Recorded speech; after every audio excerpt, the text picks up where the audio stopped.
Did you watch Death's Game yet? It's awesome. I just finished watching and I'm impressed by all of it. Hey guys, I'm Ivy and I talk about K-dramas on this channel. Subscribe to show support and for more content on K-dramas. The concept of the show is about how a person, after taking his own life, faces with death itself in the afterlife, who feels she has been mocked by him by finding her before time.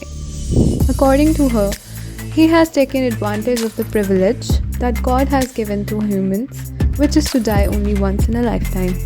And so, she punishes him to die 12 more times in 12 more lifetimes. Only 4 episodes have been released as part 1, and part 2 comes in January with 4 more episodes. Episode 1. It starts with our lead, Choi E-Jae, begging to death for answers about why he has to go to hell when he has done nothing wrong. She answers that he needs to experience the real pain of death to never mock her again like this. In the flashback, we see that Choi E-Jae had been living a normal life until 7 years back. He was about to graduate and interview for his dream company for a job. He also had a girlfriend who rooted for him always, but on the day of his interview, he is suddenly faced with a mishap. When on his way, he experiences a guy taking his own life by jumping in front of the road traffic. He is traumatized by the death of the person who lands right in front of him after the hit. Due to this traumatic event, he loses his focus and fails the interview, and a series of rejections from companies follow afterwards as he loses his confidence. He starts working part-time and is hardly able to pass by. He wishes to marry his girlfriend but loses all his savings from 7 years to a fraud company. He is also evicted by his landlord due to non-paid rent. After unable to bear all the grief and setbacks from the last 7 years, he decides to take his own life by jumping off the roof and ignoring his mother's call. Back to present, E-Jae is shot in the head by death to bring him to his first life. E-Jae wakes up in the body of the CEO of his dream company, flying in his private jet. He is challenged by death to find a way to survive in the body to continue to live. E-Jae strongly disapproves because he doesn't want to live anymore. He soon realizes that his only way to escape hell is by surviving in the current body. But despite trying hard, he ends up dying in the private jet anyways. Due to malfunction in the engine of the plane, he dies by burning. In his next life, he is a daredevil who partakes in skydiving without a parachute to try and attempt to land at the right spot with the safety net. But despite trying hard to aim at the right spot, with overconfidence, he ends up missing the mark and dying again. It's crazy how they show all the death scenes.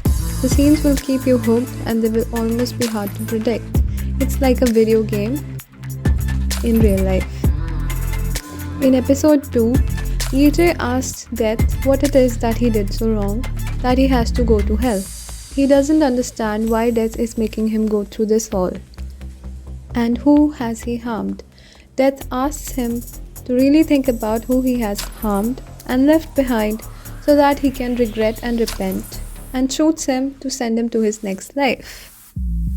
He wakes up in the body of a 17-year-old high schooler, Hyuk-soo, who is about to commit suicide because of extreme bullying at school. He is raised by a single mother who works hard to provide for him, which ultimately reminds E-Jae of his own mother, who was in a similar situation as well. He reminisces about his mother and feels sorry for Hyuk-soo. E-Jae decides to get out of this situation and teach that bully a lesson. He strategizes to turn the bully's allies against him and beats him up.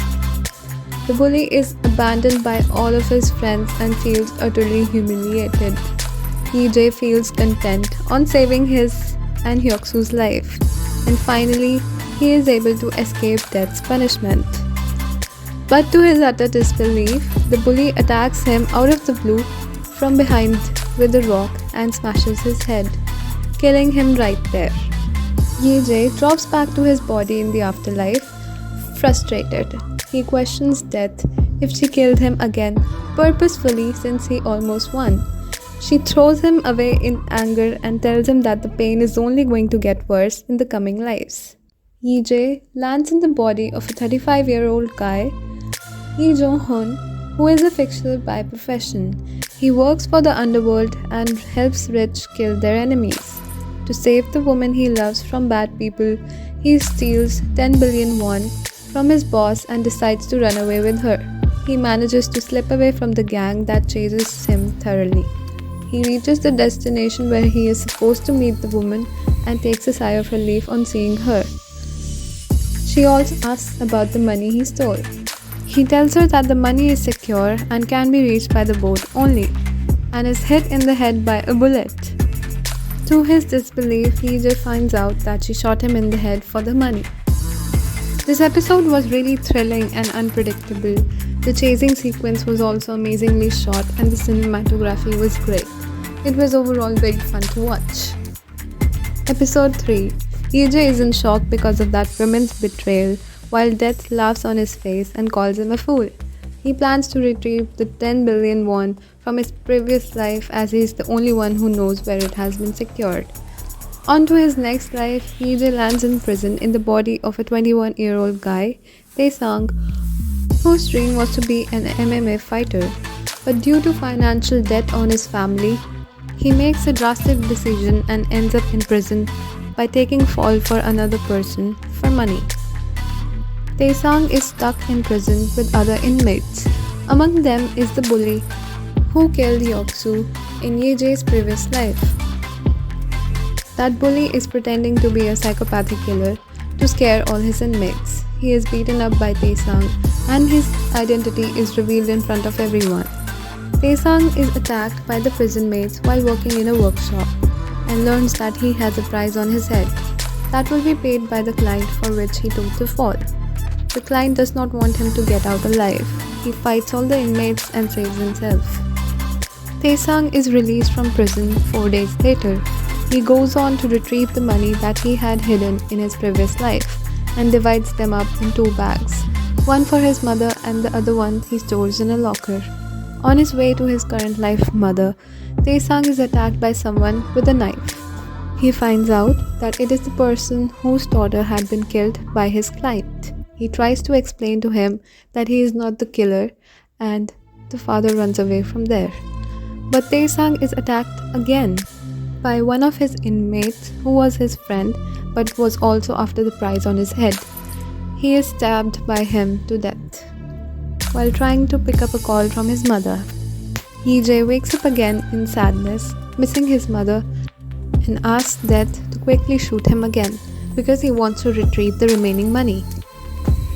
Death shoots him with a smirk, knowing about his plan to retrieve the money. He notices it and wonders what is this smile for. Episode 4. Yi wakes up in the body of a small baby and starts crying now that he is unable to walk or talk. He is not able to retrieve the money in this body and starts crying loudly. His mother comes to get him and coddles him and takes him home. In the car, we find out that the mother and father are negligent parents who abuse their baby frequently.